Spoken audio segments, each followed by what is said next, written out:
The way hashtags and keywords are used in content on social media today is very different from how they used to be used a year ago, maybe even 6 months ago. Things in social media change very fast and very often. So let's get into what you need to know about keywords and hashtags to make sure that you're using them correctly to get your content in front of as many people as possible and in front of the right people. Not only do hashtags tell the algorithm what your content is about, but keywords do too. So, yes, the algorithms read your captions. They read what you're saying. When you transcribe your text into your videos, it reads that and it reads the text that you put on your videos when you add it inside the app. So, not if you're adding it in CapCut, not if you're adding text in Canva or Adobe, but when you add text within the platform itself, it reads that text and it reads your hashtags and it reads your profile name. Those are the places that you can put keywords that can help the algorithm know what your content is about. Now, it's really important also that your hashtags and your keywords are really about what your content is about because you could be confusing the algorithm or at best telling it nothing. So, how do you know which hashtags and which keywords to use? Great question, and it depends on the platform. The first thing that you need to know is who is your target audience and who do you want your content to be shown to? If you don't know who you want your content to be shown to, how's the algorithm supposed to figure it out? Exactly. It's also good to note that the more content you post with the same type of hashtags and keywords, the better the algorithm is able to like put you in a category and say, okay, we know that when they post this, this is what their content is about. These are the type of people who like it. We know who to show it to. So that's why consistency is really important. And that's why when you hear people talking about you need to have a niche, well, you don't technically have to have a niche, but you're more likely to be successful in social media if you have one because the algorithms know who to show your content to and people know what to expect from you and your content. But I digress. So before, where we used to be told to use 30 hashtags, use all the hashtags that you can possible in a post. And we were using hashtag viral, hashtag explore, hashtag photo, hashtag outfit of the day. That's not the way that you want to use hashtags. Now, you want to be very specific and you want the hashtags to be very specific to your post, specifically to your post. So you might have some general hashtags that like kind of generally describe the industry that you're in or maybe location. But you want to make sure that there's also some hashtags that are specific to that post. So if you were a makeup brand, you would want to use some hashtags like hashtag makeup. Then you could get even more niche and say maybe hashtag like makeup for Black women. And then maybe this specific post is about lipstick. So then you would want to hashtag lipstick. And then maybe tag the shade. So hashtag red lipstick. So if this is a post about orange lipstick, you don't want to use a hashtag for red lipstick. So you want to make sure that your hashtags are very specific to your post and that you're changing them per post. And you don't need to use 30. You can use 5, 7. Posts that I've actually gotten the most impressions from hashtags had one hashtag, but it was very hyper specific to that post. I think 5 to 7 hashtags is a great number. There's no rules. You don't need to go crazy with 20 or 30. You can if you want, but you want to make sure that the hashtags are actually telling the algorithm what your content is about. No more super vague hashtags, hashtag explore, hashtag viral.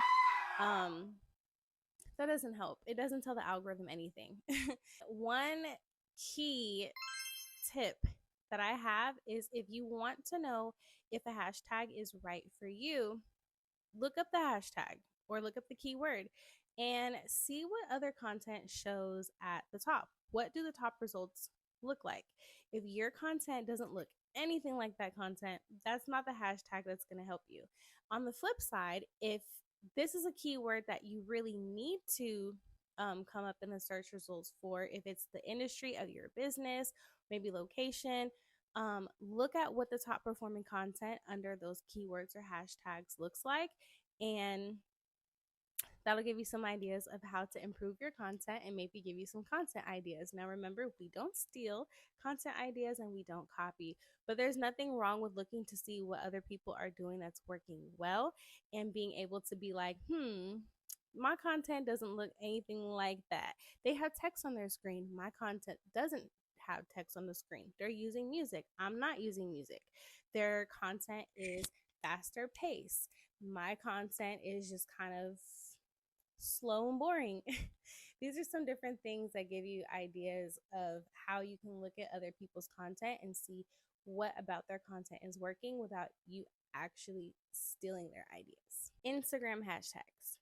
Now I'm going to do a little exercise with you, and I'm going to walk you through how I actually pick hashtags when I'm doing research for a client or myself, and I'm trying to see what hashtags really work specifically on Instagram for this industry or this niche. This is what I do. We're going to use makeup for Black women. Okay, we're going to pretend we have a makeup line specifically for Black women, and we're going to look and see what hashtag should we be using on Instagram to get in front of as many people, as many of the right people as possible. So the first thing that I'm going to do is go and search Instagram, and I'm going to type makeup for Black women. Now, we're searching hashtags, but I'm not searching hashtags. I'm using keywords to help me find hashtags. So what I searched was, I don't know if you can see, but makeup for Black women.